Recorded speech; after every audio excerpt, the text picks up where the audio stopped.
شروع الدرس في قصة سيدنا عيسى عليه السلام واتباعه سورة الحديد تفسير ابن كثير. الحمد لله رب العالمين والصلاة والسلام على أشرف الأنبياء وسيد المرسلين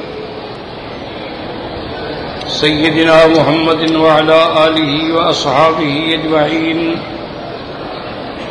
اللهم صل على سيدنا محمد وعلى آل سيدنا محمد كما صليت على إبراهيم وعلى آل إبراهيم في العالمين إنك حميد مجيد.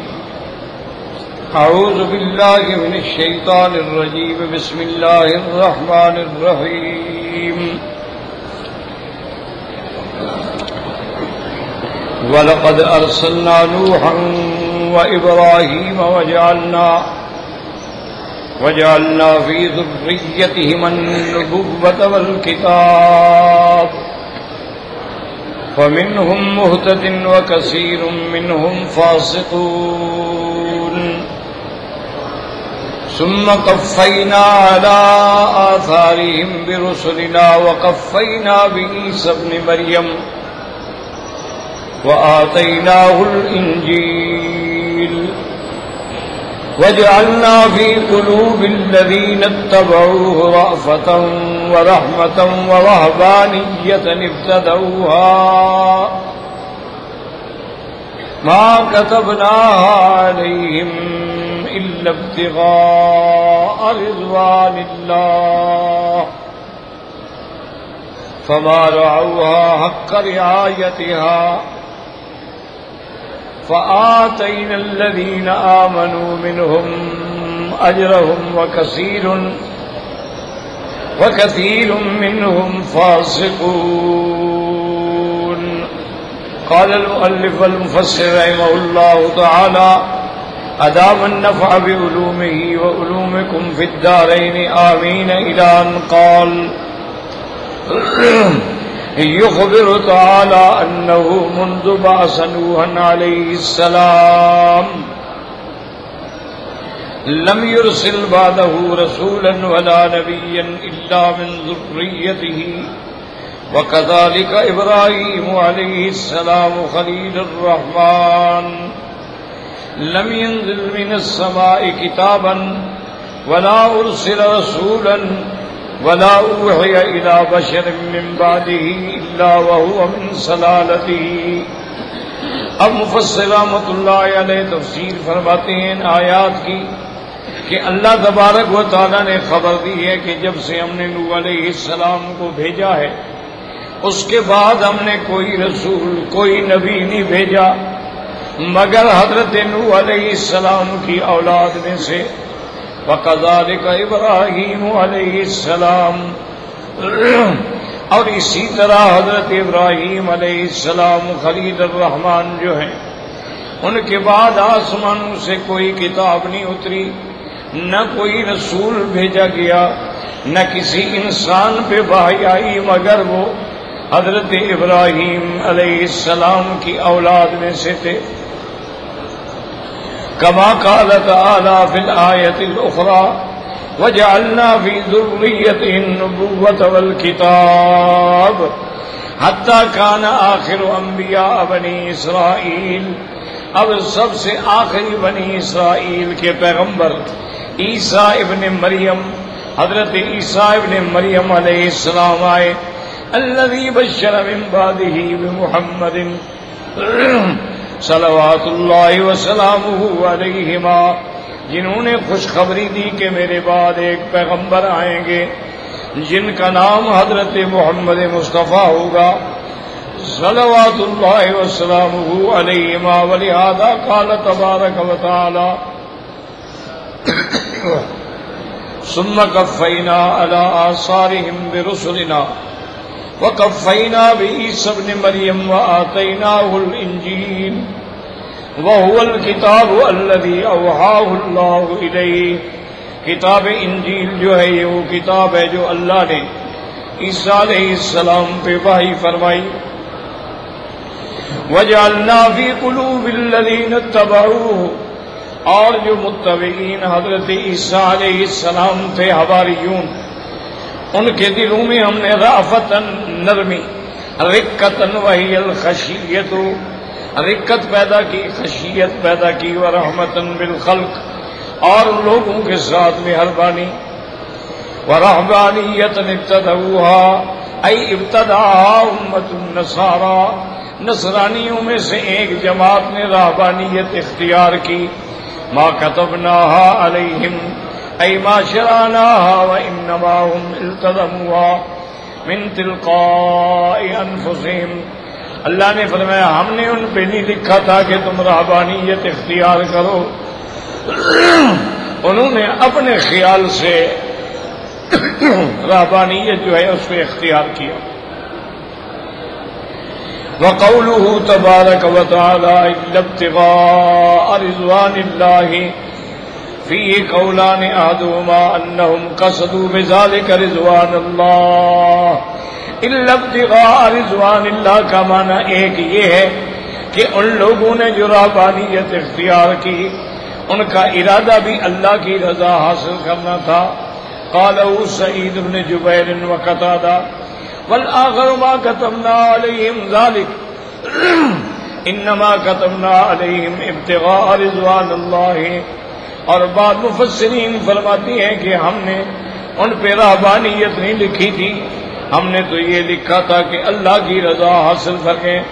وقوله تعالی فما رأوها حق رعایتها ای فما قاموا بما التزموه حق القیام، جو کچھ انہوں نے اپنے اوپر لازم کیا پھر اس کو بھی صحیح معنوں میں نبھا نہ سکے۔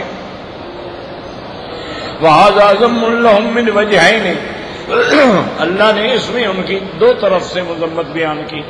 احدهما الابتداء فی دین اللہ ما لم یأمر بہ اللہ، اللہ کے دین میں نئی چیز پیدا کرنا جس کا اللہ نے حکم نہ دیا، اور دوسرا فی عدم قیامہم بما التزموه مما زعموا انه قربۃ یقربهم الی اللہ عز وجل، اور دوسری یہ ہے کہ جو انہوں نے دعویٰ کیا تھا کہ اس سے ہم اللہ کا تقرب ڈھونڈیں گے، وہ حق بھی ادا نہ کر سکے۔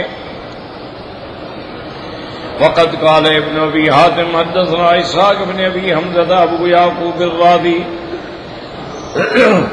حدثنا السری بن عبد ربہ قال حدثنا بکیر بن معروف عن مقاتل بن عیان عن القاسم بن عبد الرحمن بن عبد الله بن مسعود عن أبيه عن جده ابن مسعود رضي الله تعالى عنهم قال قال لي رسول الله صلى الله عليه وسلم يا ابن مسعود قلت لبيك يا رسول الله، حضور پاک نے مجھے مخاطب فرمایا کہ یا ابن مسعود، تو میں نے کہا حاضر یا رسول اللہ۔ قال هل علمت ان بنی اسرائیل افترقوا على 72 فرقة لم ينج منها الا 3 فرق، حضور نے فرمایا کیا تم جانتے ہو کہ بنو اسرائیل میں یعنی نصارہ جو تھے ان کے اندر کتنا فرقے پیدا ہوئے، 72 فرقے پیدا ہوئے، لیکن ان میں سے نجات صرف 3 فرقوں نے پائی۔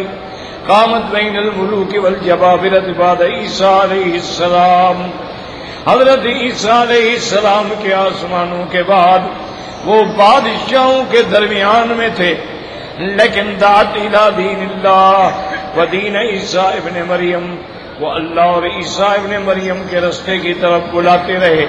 فقاتلت الجبابرۃ وقتلت وصبرت ونجت، لیکن بادشاہوں نے ان سے قتال کیا، وہ قتل ہو گئے لیکن جمے رہے دین پہ۔ ثم قامت طائفۃ اخری لم تکن لها قوۃ بالقتال، اب ایک دوسری جماعت آئی ان کو جہاد کی طاقت تو نہیں تھی۔ فقامت بین الملوک والجبابرہ ودعوا الی دین اللہ ودین عیسیٰ ابن مریم، انہوں نے بھی ان کو دعوت دی۔ فقتلت وقتلت بالمناشیر وحرقت بالنیران فصبرت ونجت، لیکن بادشاہوں نے ان کو بھی قتل کر دیا اور ان کو آرے کے ساتھ رکھ کے ٹکڑے کیا گیا۔ ان کو آگ میں ڈال کے جلایا گیا، لیکن وہ جماعت بھی صبر کیا اور وہ بھی نجات پا گئے۔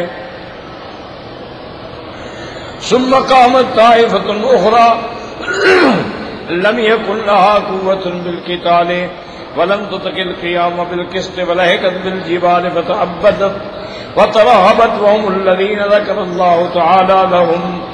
اور ایک تیسری جماعت تھی جن کو قتال کی بھی توفیق نہیں تھی اور ان کے درمیان میں انصاف کی پکار دینے کی بھی توفیق نہیں تھی، تو وہ پہاڑوں میں چلے گئے، وہاں عبادت کرتے رہے اور راہب بن گئے۔ اسی کا ذکر ہے ورہبانیت ابتدعوا ما كتبناها عليهم، وقد رواه ابن جرير بلفظ آخر من طريق أخرى فقال حدثنا يحيى بن أبي طالب قال حدثنا داود بن المحبر قال حدثنا الصاعق بن حزن قال حدثنا عقيل الجعدي النبي إسحاق الحمداني عن سويد بن غفلة عن عبد الله بن مسعود رضي الله تعالى عنه قال قال رسول الله صلى الله عليه وسلم اختلف من كان قبلنا على 73 فرقة نجا منهم 3 وهلك سائرهم۔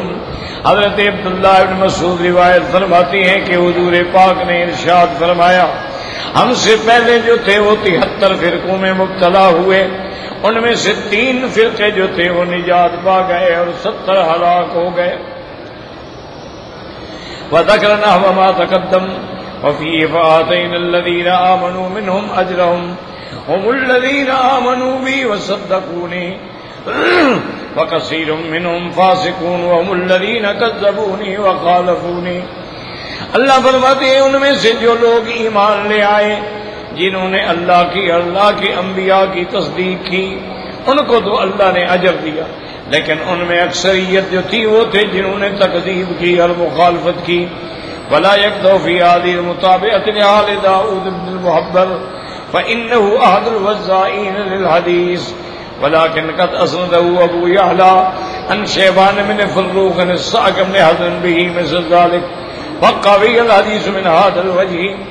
اب مفسر فرماتے ہیں کہ اس کے اندر داود بن المحبر جو ہے یہ مشہور ہے حدیثیں بنانے میں، لیکن ابو یعلا نے ایک اور روایت سے سند کی ہے تو اس کی بات کو طاقت مل گئی۔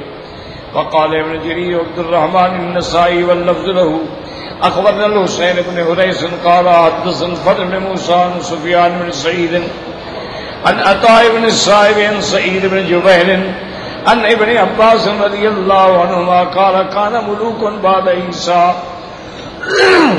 حضرت عیسیٰ علیہ السلام کے زمانے کے بعد جب آپ آسمانوں میں اٹھا لیے گئے تو بادشاہ آئے، بدلت التوراۃ والانجیل، انہوں نے تورات و انجیل کو بدل ڈالا۔ وکان منہم مؤمنون یقرؤون التوراۃ والانجیل، لیکن بعض ان میں صحیح مومن تھے جو تورات و انجیل پڑھتے تھے۔ فقید لملوکہم ما نجد شیئا اشد من شطم یشتمون ہؤلاء، انہوں نے بادشاہوں سے کہا یہ جماعت جو ہے یہ سب سے زیادہ آپ کو گالیاں دیتی ہے، یہ کہتے ہیں من لم یحکم بما انزل اللہ فاولئک هم الکافرون۔ هذه الآیات مع ما یعیبوننا به من اعمالنا فی قراءة فدعوهم فلیقرؤوا کما نقرأ ولیؤمنوا کما آمنا۔ انہوں نے بادشاہوں سے کہا کہ ان کو بلاؤ، یہ بھی اسی طرح پڑھیں جیسے ہم پڑھتے ہیں اور اسی باتوں پہ ایمان لائیں جن پہ ہم لاتے ہیں۔ فدعاهم فجمعهم وعرض عليهم القتل او يتركوا قراءة التوراة والانجيل الا ما بدلوا منها، بادشاہوں نے بلایا اور انہوں نے کہا کہ یا تو تم تورات جو ہم نے بدل دی ہے اس طرح پڑھو ورنہ ہم قتل کر دیں گے تمہیں۔ فقالوا ما تريدون الى ذلك دعونا، فقالت طائفة منهم ابنوا لنا اسطوانة ثم ارفعونا إليها ثم آتونا شيئا نرفع به طعامنا وشرابنا فلا نرد عليكم۔ ان میں سے ایک جماعت نے کہا بادشاہوں سے کہ بھی ہمیں کوئی ٹاور بنا کے اوپر بٹھا دو، ہم نہ نیچے اتریں گے نہ تم لوگوں سے کوئی تعرض کریں گے نہ تکلیف ہوگی۔ وقالت طائفة دعونا نسیح فی الارض ونہیم ونشرب کما یشرب الوحش. ایک جماعت نے کہا کہ ہمیں چھوڑ دو، ہم جنگلوں میں جائیں گے، ہم جیسے جانور پانی پیتے ہیں پیتے رہیں گے، کھاتے رہیں گے. فَإِنْ قَدَرْتُمْ عَلَيْنَا فِي أَرْضِكُمْ فَاقْتُلُونَا، اگر ہم تمہاری زمین میں تمہارے ملک میں آئیں تو تم ہمیں قتل کر دینا. وقالت طائفة ابنوا لنا دورا في الفيافي ونحتفل الآبار ونهرس البقول فلا نرد عليكم ولا تمر بكم وليس أحد من القبائل إلا له حميم فيهم فوالوا ذلك. اور ایک جماعت نے کہا کہ ہمیں جنگل میں آپ جانے دیں، ہم وہاں کنویں بنائیں گے، وہاں کھیتی کاشت کریں گے، ہم تمہارے پاس نہ آئیں گے نہ تمہیں کچھ کہیں گے. اور ہر قبیلے میں ان کی رشتہ داری تھی تو ان کو اس طرح کر دیا گیا. یہ وہ لوگ ہیں رہبانیت نے ابتدا ہوا. فَكَتَبْنَاهَا عَلَيْهِمْ إِلَّا ابْتِغَاءَ رِضْوَانِ اللَّهِ فَمَا رَأَوْهَا حَقَّ رِعَايَتِهَا وَالْآخَرُونَ قَالُوا نَتَعَبَّدُ كَمَا تَعَبَّدَ فُلَانٌ وَنَسِيحُ كَمَا سَعَى فُلَانٌ وَنَتَّخِذُ دُورًا كَمَا اتَّخَذَ فُلَانٌ وَهُمْ عَلَى شِرْكِهِمْ لَا عِلْمَ لَهُمْ بِإِيمَانِ الَّذِينَ اقْتَدَوْا بِهِمْ. ان کے بعد جو آئے انہوں نے کہا بھی ہم بھی اسی طرح کریں گے جیسے پہلے عبادت کرتے رہے، جیسے پہلے جنگلوں میں پھیل گئے، جیسے لوگوں نے جنگلوں میں جا کے گھر بنا لیے، وہ اپنے شرک پہ جمے رہے، ان کو پتہ بھی نہیں تھا کہ جن کی اقتدا کر رہے ان کا ایمان کیا ہے. فلما بعث اللہ النبی صلی اللہ علیہ وسلم ولم يبق منهم الا القليل ان حتى منهم رجل من صومعته وجاء صائح من سیاحته وصاحب الدین من دینه فآمنوا به وصدقوه. ان میں سے تھوڑے لوگ رہ گئے. ایک آدمی نے اپنے گرجے سے اور ایک آدمی نے آواز دی صاحب الدین من دینه گرجے والے سے اور کنیسہ والوں نے. فآمنوا به اس پر ایمان لے آئے، اس کی تصدیق کی. فقال اللہ عز وجل یا ایھا الذین آمنوا اتقوا اللہ وآمنوا برسولہ یؤتکم کفلین من رحمتہ، یعنی اجرین بایمانہم، اللہ تم کو 2 اجر دیں گے. ایک بھی عیسیٰ ابن مریم پہ تم ایمان لے آئے. ونزل انفسهم التوراۃ والانجیل وبایمانہم بمحمد صلی اللہ علیہ وسلم وتصدیقہم قال ویجعل لکم نورا تمشون بہ، ہم تمہیں ایک ایسا نور دیں گے جس کی روشنی میں تم چلو گے، یعنی القرآن و اتباعہم النبی صلی اللہ علیہ وسلم. قال لئلا يعلم اہل الكتاب الذین یتشبہون بکم الا یقدرون علی شیء من فضل اللہ وان الفضل بید اللہ یؤتیہ من یشاء واللہ ذو الفضل العظیم. هذا السیاق فی غرابۃ وسيأتي تفسير هاتين الآيتين الأخيرتين على غير هذا. وقال الحافظ أبو يعلى الموصلي حدثنا أحمد بن عيسى قال حدثنا عبد الله بن وهب قال حدثني سعيد بن عبد الرحمن بن الأبيع أن سالم بن أبي أمامة حدثه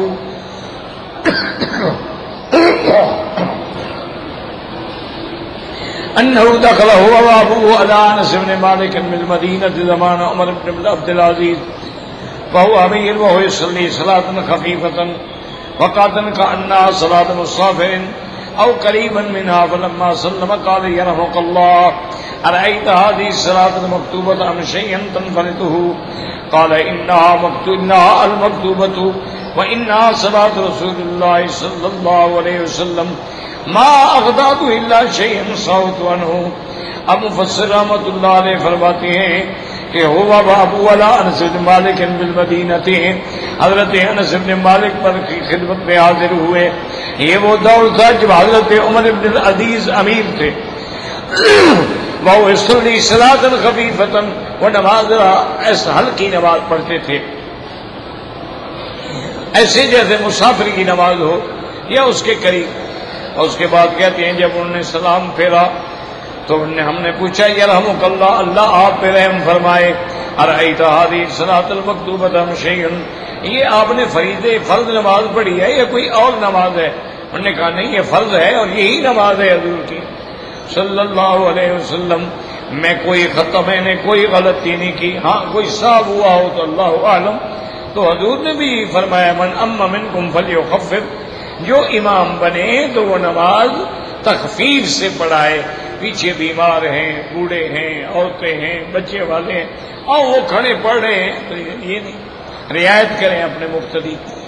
ان رسول کہنے کو لا تشددوا علی انفسکم، اپنے نفسوں پہ سختی نہ کرو، فیشدد علیکم ان قوما شددوا علی انفسہم، پہلی قوموں نے بھی اپنے نفسوں پہ سختی کی، فشدد علیہم تلک بقایاہم فی الصوامع والدیارات، انہی کے بقایا لوگ جو ہیں اب بھی اپنے اپنے کنیساؤں میں گردگاروں میں پڑے ہیں، رہبانیت ابتدعوها ما كتبناها علیہم ثم غدوا من الغد فقالوا نركب وننظر نعتبر، انہوں نے کہا ہم دیکھتے ہیں، قال نعم وركبوا جميعا فإذا هم بديار كفر، وہ آئے جنگلوں میں، قد بعد اہلها لوگ ختم ہو چکے تھے، وانقرضوا وفنوا خاوية على عروشها، ان کے گھر خالی تھے اور درخت جو تھے وہ کٹے ہوئے پڑے تھے، فقالوا وتاركوا هذه الديار قال ما عرفني بها وبأهلها هؤلاء أهل الديار أهلكهم الله أهلكهم البغي والحسد، انہوں نے کہا یہ وہ لوگ ہیں جن کو حسد نے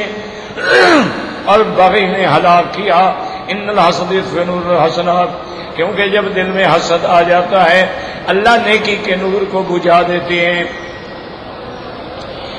والبغی صدق ذلك او يكذبه، اس کے بعد پھر آدمی یا تو حدود سے نکل جاتا ہے، فالعین تزنی والکف والقدم والجسد واللسان، جیسے آنکھ بھی زنا کرتی ہے، ہاتھ بھی زنا کرتے ہیں، پاؤں بھی زنا کرتے ہیں، اس کے بعد شرم گاہ یا تو جماع ہو گیا یا نہ ہوا۔ وقال الامام احمد حدثنا معمر حدثنا عبد الله قال اخبرنا سفيان زيد الامي عن ابي اياس عن اياس بن مالك ان النبي قال لكل نبي رهبانيه ورهبانيه هذه الامه الجهاد في سبيل الله عز وجل، آپ نے فرمایا میری امت کی رہبانیت جو ہے وہ اللہ کے راستے میں جہاد ہے۔ رواہ الحافظ ابو یعلا عن عبد اللہ بن محمد بن اسماء ان عبد اللہ بن مبارک ورسول کل امت رہبانیہ، ہر امت میں رہبان پیدا ہوئے ہیں، ورہبانیت هذه الامة والجہاد فی سبیل اللہ، لیکن اللہ نے میری امت میں رہبانیت کے بجائے جہاد رکھا ہے۔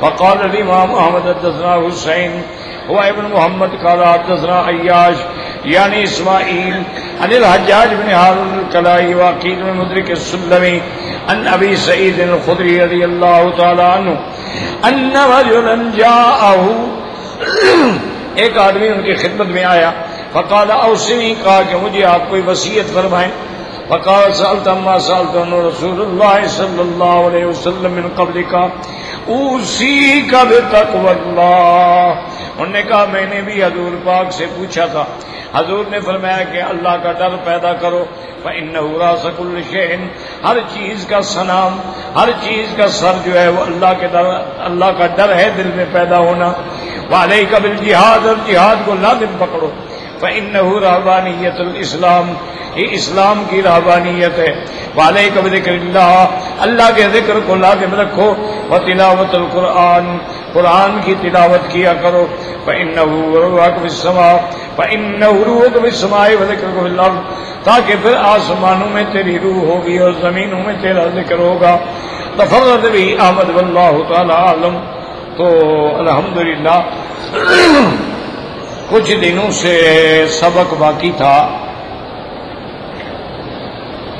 تو اب جناب آپ ایک بات سمجھ لیں کہ سیدنا عیسیٰ ابن مریم علیہ السلام جو ہیں وہ اللہ کے پیغمبر ہیں، اللہ کے رسول ہیں، اولو العزم من الرسل ہیں، کلمۃ اللہ ہیں، آیات اللہ ہیں، روح اللہ ہیں، اللہ نے ان کو زندہ آسمانوں پہ اٹھا دیا،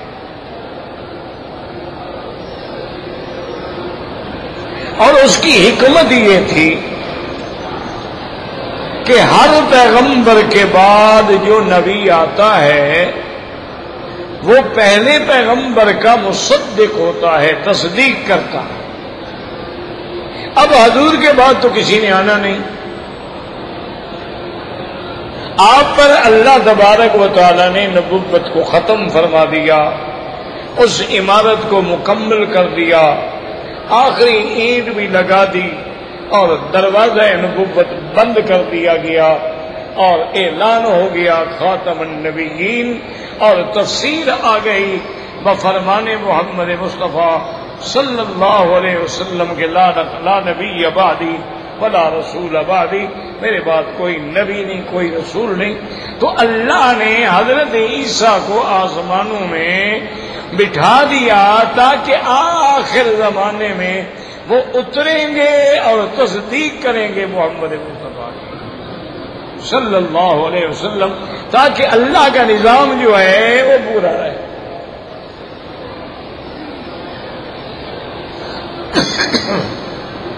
اور یہ ایک عجیب سلسلہ ہے، اگر توجہ کریں گے تو شاید بات سمجھ آ جائے۔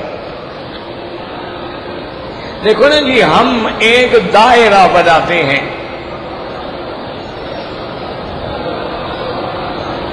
دائرہ بن نہیں سکتا جب تک کوئی مرکزی نقطہ نہ ہو۔ ایک قاعدہ ہے دنیا میں، کوئی مرکزی نقطہ ہوگا تو اس پر دائرہ بنائیں گے نا، اگر مرکزی نقطہ ہی نہیں ہے تو دائرہ کس بات کا؟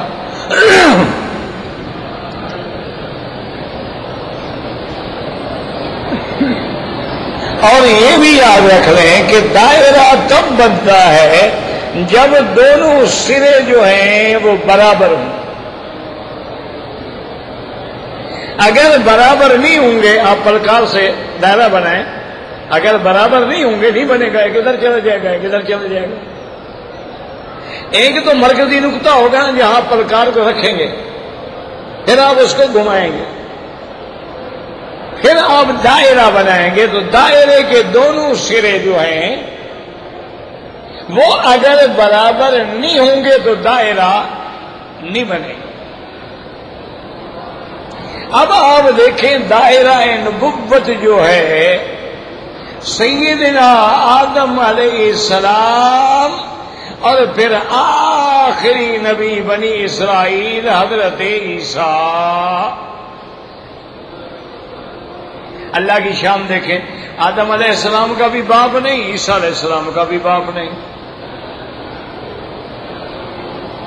ان کو بھی اللہ نے اپنی قدرت سے پیدا فرمایا ہے، اور حضرت عیسیٰ کو بھی اللہ نے اپنی قدرت سے پیدا فرمایا، اسی لیے کلمت اللہ کہا گیا نا۔ اب دیکھو یہ دائرہ مکمل ہو گیا نا، دونوں آدم علیہ السلام بھی بغیر ماں باپ کے ہیں اور عیسیٰ علیہ السلام بغیر باپ کے ہیں، دونوں آیت من آیات اللہ ہیں اور دونوں نمونہ قدرت اللہ ہیں۔ اچھا، اب دائرہ تو بن گیا لیکن مرکزی نقطہ نہ ہو، تو مرکزی نقطہ حضرت محمد رسول اللہ ہے۔ یعنی یوں سمجھ لیں کہ اگر یہ مرکزی نقطہ نہ ہوتا تو کبھی دائرہ بھی نہ بنتا۔ اسی لیے حضور پاک نے فرمایا کہ انا اولہم خلقا وآخرہم بعثا، کہ پیدائش کے اعتبار سے میں سب سے پہلے اور بعثت کے اعتبار سے میں سب سے بعد میں۔ اور پیدائش کے بارے میں بھی سمجھ لیا کرو، بعض لوگوں کو اسی لیے دھوکہ لگتا ہے نا، وہ کہتے ہیں دیکھو جی اول بھی تو حضور ہے اور آخر بھی حضور ہے، اور یہی شان خدا کی ہے، هو الاول والآخر، لہذا محمد مصطفیٰ ظاہر میں بشر ہیں، اندر تو خدا ہے نا، اول آخر ہے۔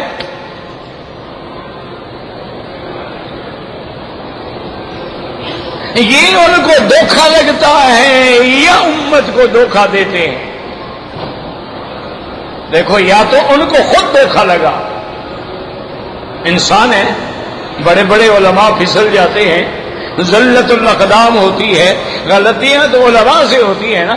اب آپ دیکھیں کہ ملا علی قاری رحمت اللہ علیہ اتنے بڑے عالم تھے، اور مناسک حج میں تو ان کی کتاب جو ہے ارشاد الساری، یوں سمجھ لیں کہ وہ حجت ہے، ہر فقہ کا آدمی اس کی کتاب دیکھتا ہے۔ اتنا بڑا آدمی ہے ملا علی قاری، یہاں مکے میں دفن ہے. خدا کی شان دیکھو، عمرے پہ جب آئے طواف جب شروع کیا تو الٹا کر رہے تھے طواف، یعنی یوں چلنے کے بجائے یوں چل رہے تھے. ایک آدمی نے پکڑ لیا، اس نے کہا حاجی صاحب کیا کر رہے ہو، تم الٹا طواف کر رہے ہو، تم نے آج تک ارشاد الساری کتاب نہیں پڑھی؟ تو مصنف تو وہ خود تھے لکھنے والے، کھڑے ہو گئے کہنے لگے لا حول ولا قوت الا باللہ، اللہ نے مجھے تنبیہ کی ہے کہ اپنے علم پہ ناز نہ کرنا، میں اگر ہدایت نہ دوں تو تم طواف کرنا بھی نہیں جانتے ہو، کتابیں لکھنے کی کیا بات ہے.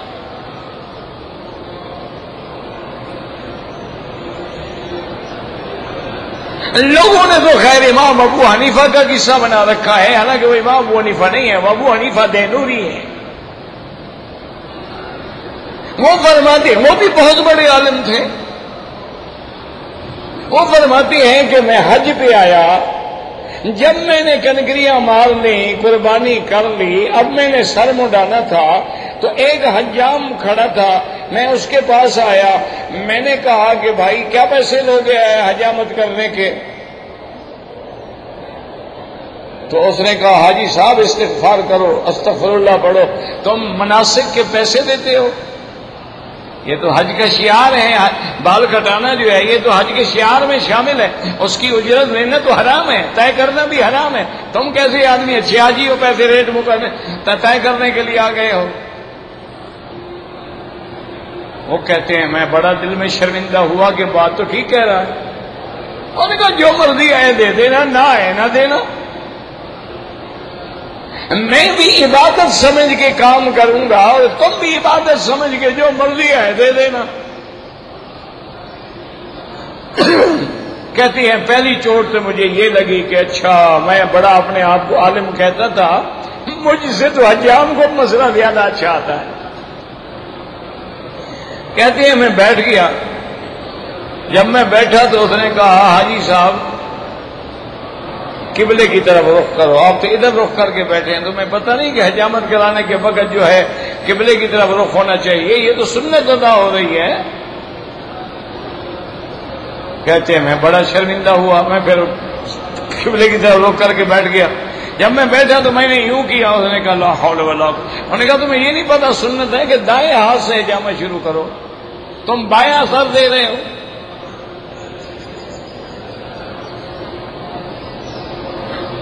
کہتا ہے ابھی دل میں حیران کہ میں اپنے آپ کو امام سمجھتا ہوں، اپنے آپ کو اتنا بڑا عالم سمجھتا ہوں، اور میرا حال یہ ہے. تو کہتے ہیں میں بیٹھ گیا، اب اس نے بسم اللہ الرحمن الرحیم پڑھ کے پانی لگایا، اس طرح شروع کیا اور اس کے بعد اس طرح روک دیا. میں نے کہا کیا ہو گیا؟ کہتے ہیں تو حاجی صاحب تمہیں اتنے بھی پتہ نہیں ہے کہ اس وقت اللہ کا ذکر کیا جاتا ہے، تم چپ بیٹھے ہوئے ہو، ذکر کرو.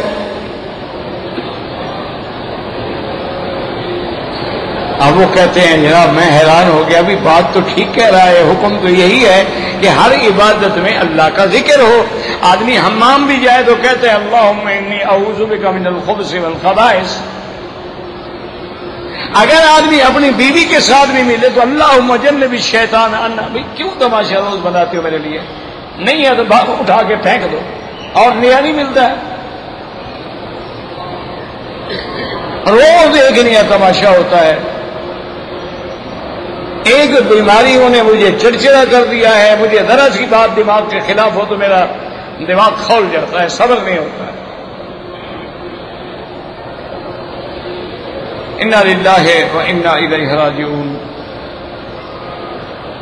وہ فرماتی ہے کہ میں نے ذکر کیا اور وہ حجامت کرتے رہے. میرا بھائی علم بڑی اور مشکل چیز ہے.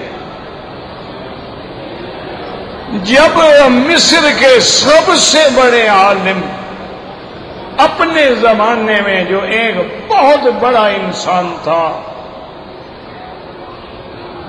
وہ ہندوستان تشریف لے گئے، اور یہ وہ آدمی ہے کہ جس نے علامہ انور شاہ رحمت اللہ علیہ کا درس حدیث جب سنا تو اس کے بعد بے ساختہ کہنے لگا خدا کی قسم ہے اگر میں نے اس شخص کا درس نہ سنا ہوتا میرا ہندوستان کا دورہ بیکار تھا. آج مجھے پتہ لگا ہے کہ حدیث محمد مصطفیٰ کیا ہے.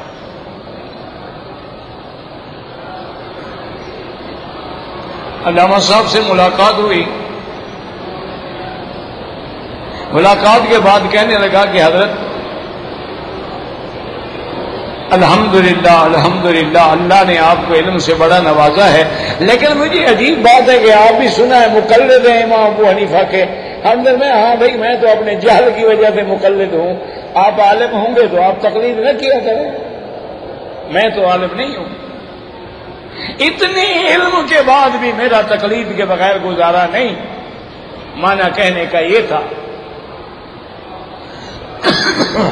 وہ فرماتی ہیں کہ میں کھڑا ہو گیا، جو اللہ نے مجھے پیسے دیے تھے میں نے ان کو دیے اور میں چلنے لگا تو اس نے کہا حاجی صاحب آپ کو پتہ نہیں، کسی مسئلے کا بھی پتہ نہیں ہے، اب آپ نے حجامت کرا لی ہے، اللہ سے دعا تو مانگو اللہ قبول کرے. تو یہ بڑے لوگوں کا حال ہے. تو آپ یا ہم جیسے لوگ جو ہیں ان کو کیا پتا دین کیا ہے. آدھی عورتیں مردوں کے آگے نماز پڑھ رہی ہیں، یہ مسلمان لوگوں کا علم ہے.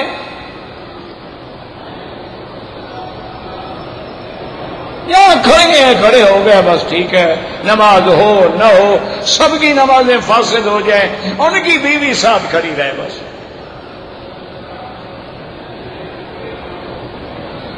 ہر آدمی کو پتہ ہے ابھی اذان ہونے والی ہے، عورتوں کو عورتوں کے ساتھ بٹھا دیں، جب نماز ختم ہو جائے گی جا کے دیں کہ پھر نماز شروع کر دو، کوئی مسئلہ نہیں.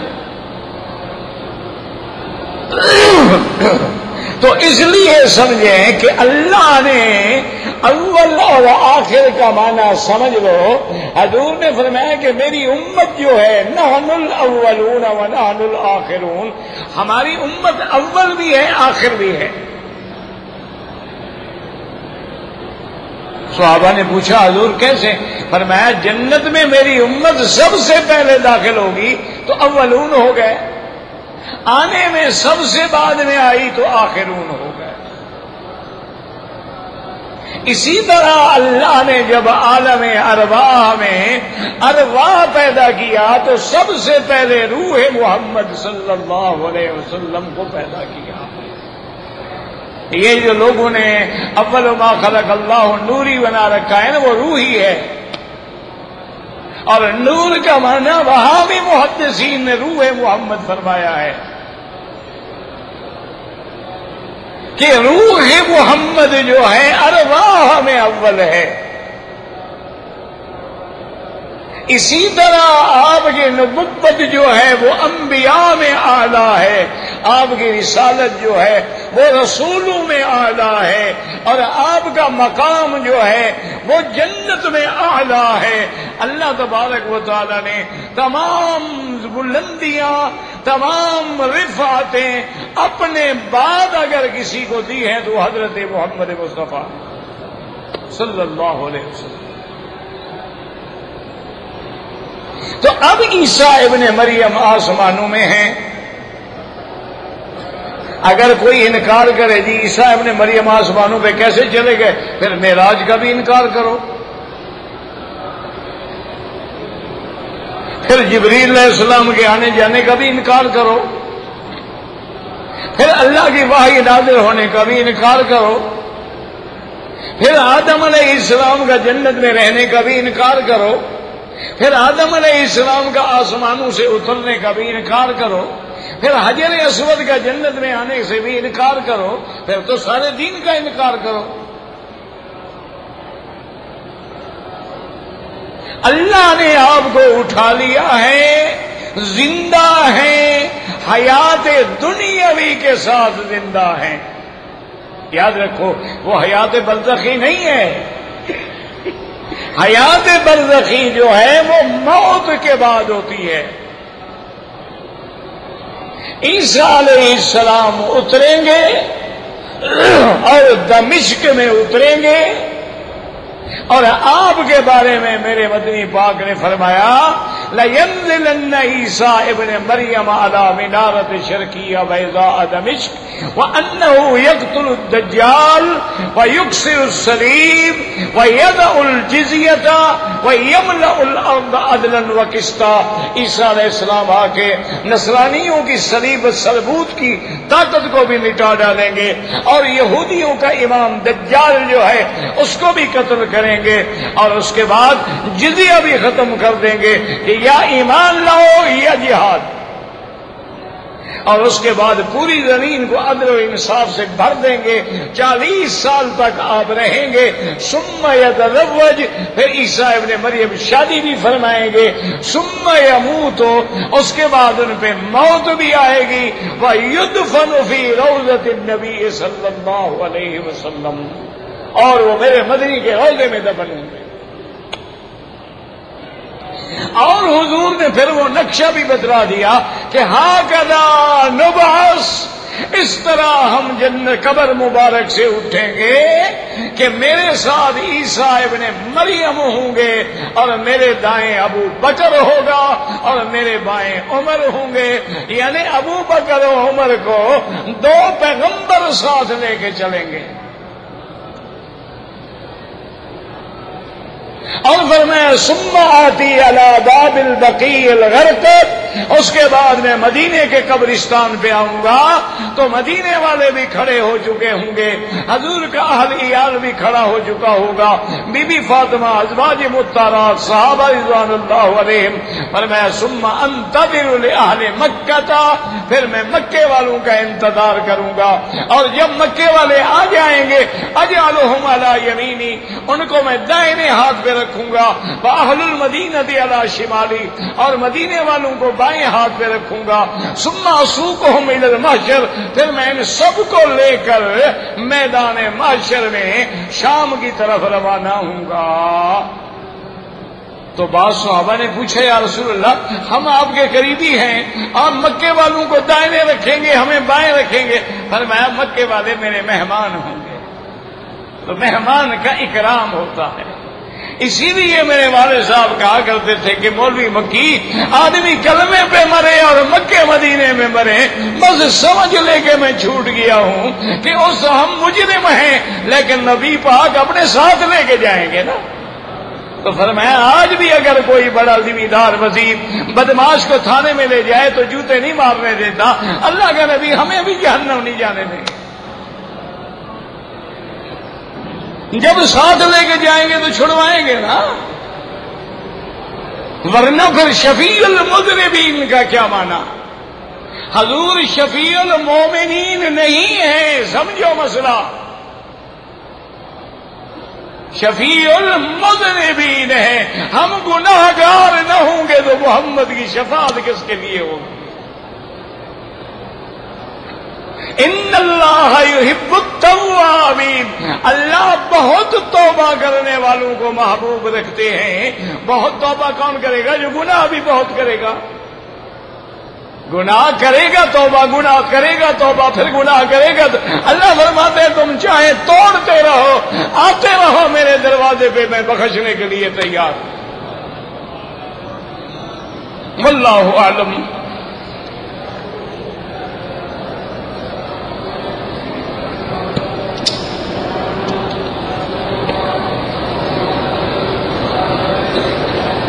میری کہتا ہے جی، اور میری بیوی کے ساتھ پتہ نہیں عمرے کے لیے آ سکتی، اگر اس کا محرم ہے آ سکتی ہے، اگر نہیں سفر میں 2 نمازیں جمع ہوتی ہیں، لیکن امام ابو حنیفہ فرماتے ہیں وہ جمع سوری ہوتی ہے، حقیقی نہیں ہوتی۔ حقیقی عرفات میں ہوگی یا مزدلفہ میں؟ امام بخاری کی حدیث میں روایت موجود ہے کہ جمع حقیقی فقط 2 جگہ ہے، ایک عرفات میں اور ایک مزدلفہ میں، باقی سب جمع سوری ہے۔ کیا مانا؟ ظہر کو دیر کرو آخر وقت میں پڑھ لو، فارغ ہو تو عصر کو اول وقت میں پڑھ لو، تو دونوں نمازیں اپنے وقت میں بھی ہوں گی اور دونوں جمع بھی ہوں گی۔ جرابوں پہ مسح کرنا جو ہے، امام ابو حنیفہ فرماتے ہیں اگر جرابیں موزہ ہے، چمڑے کی ہے، متنعل ہے، یعنی نیچے کوئی چیز لگی ہوئی ہے، پانی اس میں اثر نہیں کرتا ہے تو مسح جائز ہے، ورنہ یہ نیلون اور پلاسٹک کی جو جرابیں ہیں ان پہ مسح جائز نہیں ہے۔ لیکن امام احمد بن حنبل رحمۃ اللہ علیہ ظاہر حدیث سے فرماتے ہیں کہ ان پہ بھی مسح جائز ہے۔ لیکن بات یاد رکھو، فقہ کا معنی یہی ہوتا ہے، تفقہ اسی کا نام۔ بھائی موزے پہ مسح کرنا، چمڑے کا موزہ ہے، اس پہ تو کوئی اختلاف نہیں نا، اس پہ تو سب کے نزدیک مسح جائز ہے نا، بات سمجھو۔ لیکن جرابوں پہ اختلاف ہے۔ اچھا، اگر قیامت میں مسئلہ ہو گیا ابھی جرابوں پر بھی مسح جائز تھا تو ٹھیک ہے، ہم تو پہلے بھی موزے پہ کرتے رہے، ہمیں تو کوئی تکلیف نہیں ہوگی نا۔ اور اگر فیصلہ ہو گیا کہ جرابوں کا مسح غلط تھا تو جو نمازیں اس سے پڑھی گئی اس کا کیا ہوگا؟ تو آدمی احتیاط کیوں نہ کرے؟ کہتے ہیں جی میرا ایک لمبا عرصہ ہو گیا آرام کھایا۔ بہرحال بات یہ ہے کہ سب سے پہلے تو ہے توبہ کرو، اور جن کا مال کھایا ہے تو واپس کرو، نہیں ہے تو جا کے معافی مانگ لو۔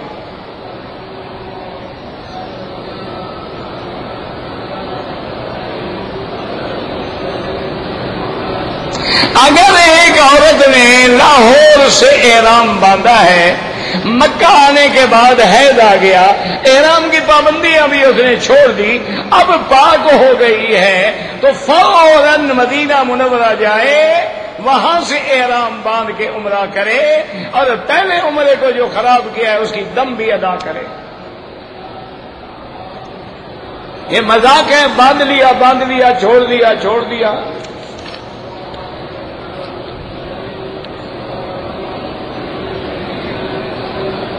کہتے ہیں جی کہ جہاز میں میرے احرام پر ایئر ہوسٹس نے خوشبو لگا دی، بڑے خوش قسمت آدمی ہو بھائی، ہمیں تو کبھی کسی مرد نے بھی خوشبو نہیں لگائی، ایئر ہوسٹس نے جناب کیوں خوشبو لگا دی؟ بہرحال دم پڑ گئی جناب، فائدہ اٹھاؤ خوشبو کا۔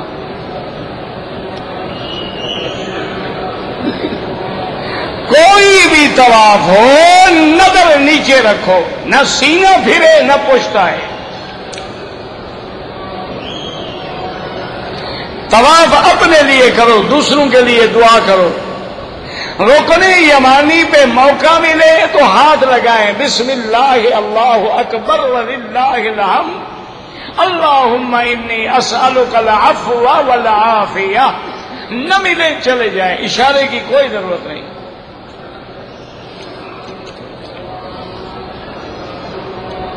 میں نے احرام کی حالت میں ایک کیڑے کو مار دیا، کوئی بات نہیں، ہر موذی چیز کو مارنا جو ہے جائز ہے۔ یہ تھوڑا ہے کہ ہم احرام میں ہوں، سانپ آ جائے ہم کہیں جناب ڈس لیں، ہم تو احرام میں ہیں، یہ کہاں کا مسئلہ ہے بھائی؟ مسجد عائشہ سے مرد بھی عمرہ کر سکتے ہیں۔ اگر حدیث میں حضور نے فرمایا ہو کہ مرد عمرہ نہ کریں، وہ آپ مجھے دکھا دیں، ہم آپ کے ساتھ ہیں، کوئی جھگڑا نہیں۔ جھگڑا تو بے وقوف آدمی کرتے، ہم کیوں جھگڑا کریں؟ جب حدیث مل جائے گی آمنا و صدقنا۔ ویسے یاد رکھو عبداللہ ابن زبیر اور حضرت عبداللہ ابن عمر نے بھی عمرہ کیا ہے۔ فرشتوں کے نام پہ بچوں کے نام رکھیں، جبرائیل میکائیل، تمہاری مرضی ہے جناب، شیطان کے نام پہ نہ رکھنا، باقی جس کے نام پہ مرضی ہے رکھو۔ یعنی دنیا میں انسانوں کے نام ختم ہو گئے، اب آسمانوں پہ چلے گئے آپ۔ انبیاء ہیں، صحابہ ہیں، اہل بیت رسول ہیں، اتنے ناموں میں تمہیں نام نہیں ملتا ہے؟ جبریل میکائیل کے پھر اسرائیل رکھو تاکہ اگلا جو پکارے تو سانس رک جائے، اس کی اسرائیل آ رہا ہے بھائی۔ حق مہر لینا جو ہے ہر حال میں ضروری ہے۔ حق مہر ادا نہیں کرو گے تو قیامت میں پکڑے جاؤ گے۔ اور بعض علماء تو فرماتے ہیں جب تک حق المہر نہ دے بیوی سے مل ہی نہیں سکتا ہو، وہ تو اس کا حق ہے۔ فاتوہن اجورہن، یہ تو قرآن کا حکم ہے۔ مونچھ جو ہے کٹانی چاہیے، داڑھی بنانی چاہیے، کم از کم ایک مشت۔ اگر دم واجب ہو جائے، رقم نہ ہو، اپنے ملک جا کے مکے پیسے بھیج کے بکری کرا دو، کوئی مسئلہ نہیں۔ اگر بالکل غریب ہے 10 روزے رکھ لو۔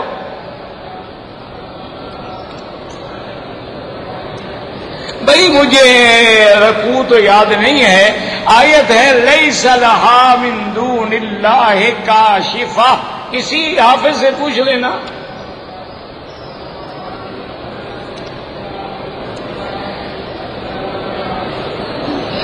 یہ وہی کینسر کی آیت بتا دی ہے میں نے۔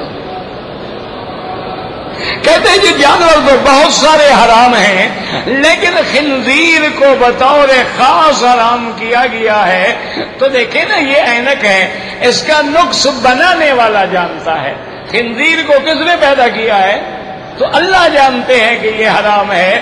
علماء نے لکھا ایک گندگی کھاتا ہے، دوسرا یہ بے غیرت دیوس جانور ہے، اور تیسرا اس کے کھانے سے آدمی دیوس اور بے غیرت ہو جاتا ہے۔ اب تو انگریز بھی کہہ رہے ہیں، وہ بھی کہتے ہیں کہ نہ کھاؤ، مسلمان ٹھیک کہتے تھے۔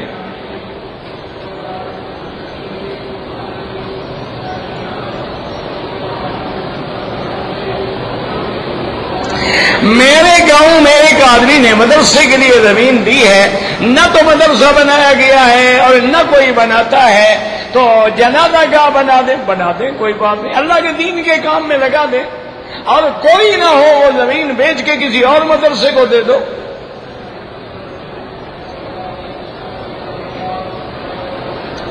دم مکے میں دینا ہوتا ہے۔ خانہ کعبہ میں غلاف چڑھانا سب سے پہلے تبع الاکبر یمن کے بادشاہ نے چڑھایا، لیکن حضور پاک نے باقی رکھا تو سنت ہو گیا، یا تو حضور فرما دیتے نا کہ نہ چڑھاؤ۔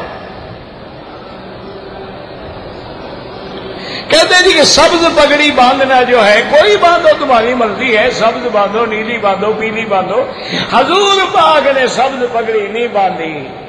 لوگوں کو سنت کا دھوکہ نہ دو، باقی جو مرضی ہے باندھو۔ حضور پاک نے ساری زندگی سفید پگڑی باندھی ہے، فتح مکہ کے موقع پہ سیاہ پگڑی باندھی ہے، اور کوئی پگڑی نہیں باندھی۔ تم کوئی باندھو، لیکن یہ نہ کہو کہ سنت ہے۔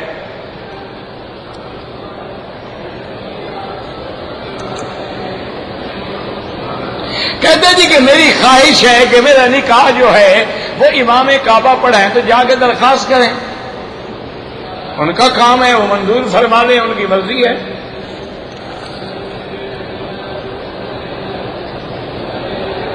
کہتے جی کہ جمعرات کے دن لوگ کھانا پکا کے تقسیم کرتے ہیں، بالکل بدعت ہے، سارا سال تقسیم کرو، صرف جمعرات کا کیوں بہانے بناتے ہو؟ پورا ہفتہ تقسیم کرو، غریبوں کو دو۔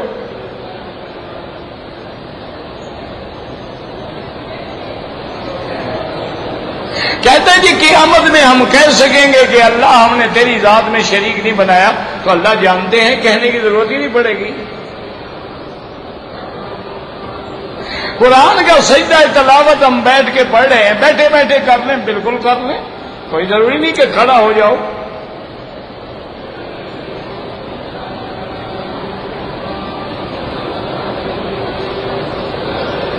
آب زمزم میں اور پانی ملایا گیا، اللہ عالم، میں نہیں جانتا۔ مسجد قباء میں 2 رکعت نماز پڑھنے کا ثواب ایک عمرہ ہے، چاہے 200 نفل پڑھو، عمرہ ایک ملے گا۔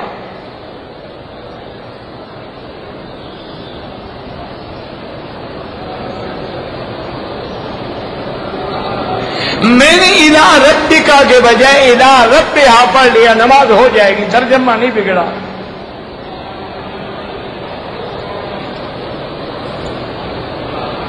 آب زمزم بیٹھ کے پیا جائے، کوئی حکم نہیں کہ کھڑے ہو کے پیو۔ السلام علیکم۔ بحالة الشباب هذول الشؤون الحين العمليات والدنيا سوت لنا غوغاء ومشكلة بسبب الوقفة هذه، أبغى منك حاجة واحدة، طلب واحد يجيك بالسوق. طيب الله يرضى عليك. کوئی بیٹھ جایا کرو، کھڑے نہ رہیں، جزاک اللہ، بیٹھ جاؤ بیٹھ جاؤ۔ عورت نے جو سونا پہنا ہوتا ہے امام ابو حنیفہ رحمۃ اللہ علیہ کے نزدیک اس پر بھی زکوٰۃ ہے. امام احمد بن حنبل رحمۃ اللہ علیہ کے نزدیک پہنے ہوئے زیور پہ زکوٰۃ نہیں ہے. اصل میں وہ کیمرے ہیں نا، وہ کہتے ہیں لوگ کھڑے ہو جاتے ہیں تو پھر ہم کنٹرول نہیں کر سکتے. اگر کوئی غار ہرا میں یا غار ثور میں جائے بالکل جائے، وہاں نفل پڑھ لے کوئی بات نہیں. قضا نماز اسی طرح جیسے ادا نماز پڑھتے ہو. جتنا دن مکے میں رہو طواف کرنا زیادہ افضل ہے. عمرہ کرو جائز ہے لیکن افضل طواف ہے. کہتے جی کہ پاکستان میں حیات اور ممات کا مسئلہ ہے. تمہارے پاس کوئی ایک مسئلہ ہے ماشاءاللہ، روٹی کا بھی مسئلہ ہے، قبر کا بھی مسئلہ ہے. اللہ ہدایت دے، دعا ہی کر سکتے ہیں اور کیا کر سکتے ہیں. کہتے ہیں جی کہ دوسری شادی کرنے کے لیے پہلی بیوی کی اجازت لینا ضروری ہے. پہلی بیوی پاگل ہے کہ تمہیں اجازت دے گی؟ نہ، اس کا دماغ خراب ہو گیا ہے. عجیب آدمی ہے. اچھا یاد رکھو، جو اجازت لیتے ہیں وہ کبھی شادی نہیں کرتے، اور جو مولوی مکی سے مسئلہ پوچھیں وہ بھی کبھی شادی نہیں کرتے. جنہوں نے کرنی ہوتی ہے کر کے پھر بتاتے ہیں. دعا سیدھی اللہ سے مانگیں، ربنا آتنا فی الدنیا حسنۃ. نماز جنازہ میں میت کے لیے دعا کے بعد اپنے لیے دعا مانگ سکتے ہیں. وہ تو مانگ رہے ہو اللہ مغفر لحینا، ہمارے زندوں کو، تم زندہ نہیں ہو تو اپنے دعا مانگ رہے ہو. بعد والی دعا کا کیا مانا؟ اگر تمہیں حضور والی دعا پہ اعتبار نہیں، مجھے بھی تیرے مولوی کی بات کی 3 دعاؤں پہ کوئی اعتبار نہیں. یزید کے بارے میں لوگ کہتے ہیں تمہیں قیامت میں پوچھیں گے یزید کے بارے میں تمہیں کیا تکلیف ہے. یزید جانے حسین جانے، وہ تو رشتہ دار ہیں. بھائی یزید حضرت معاویہ کا بیٹا ہے نا. معاویہ کس کا بیٹا ہے؟ ابی سفیان کا ہے. اور حضرت سیدنا حسین حضرت علی کے بیٹے ہیں. حضرت علی اور ابی سفیان وہ تو رشتہ دار ہیں. پھر حضرت علی داماد ہے، معاویہ حضور کا سالہ ہے، یعنی وہ حضور کے سالے کا بیٹا ہے، یہ حضور کے داماد بیٹی کا بیٹا ہے. ان کی تو رشتہ داری ہے. آپ سے ہم سے تھوڑا پوچھیں گے. وہ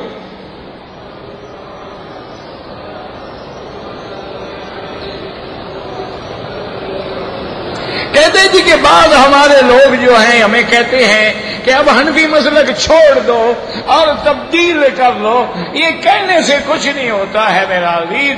بات یہ ہے کہ الحمدللہ ثم الحمدللہ امام ابو حنیفہ کا بھی ہر مسئلہ قرآن اور حدیث کے تابع ہے. اب تمہاری مرضی چھوڑ دو، قائم رکھو. میں جب عبادت کرتا ہوں میرے ذہن میں گندے خیالات آتے ہیں تو اچھی بات ہے، کوئی بری بات نہیں. شیطان روکنے کی کوشش کرتا ہے نا. کہتے ہیں جی کہ مسجد عائشہ کے عمرے کے بارے میں انکار، اللہ ہدایت دے، ہم بات نہیں کر سکتے.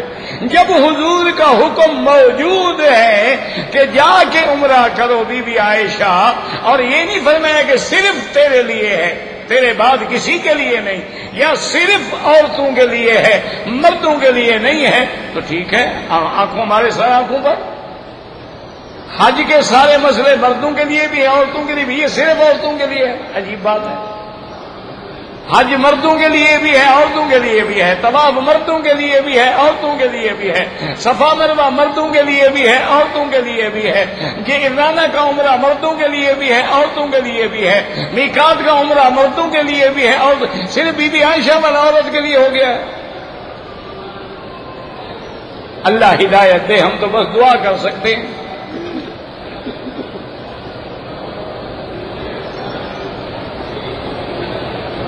مدینہ منورہ سے آ کے عمرہ نہیں کیا، ایک بکری دم ہو گئی، یا فوراً جا کے عمرہ کرے. ہوٹل سے احرام کے کپڑے پہنے، مرضی ہے تمہاری. احرام تو تب شروع ہوگا جب تم نیت کرو گے. کپڑے باندھنے سے احرام نہیں ہوتا. جب لبیک پڑھو گے لبیک بعمرۃ.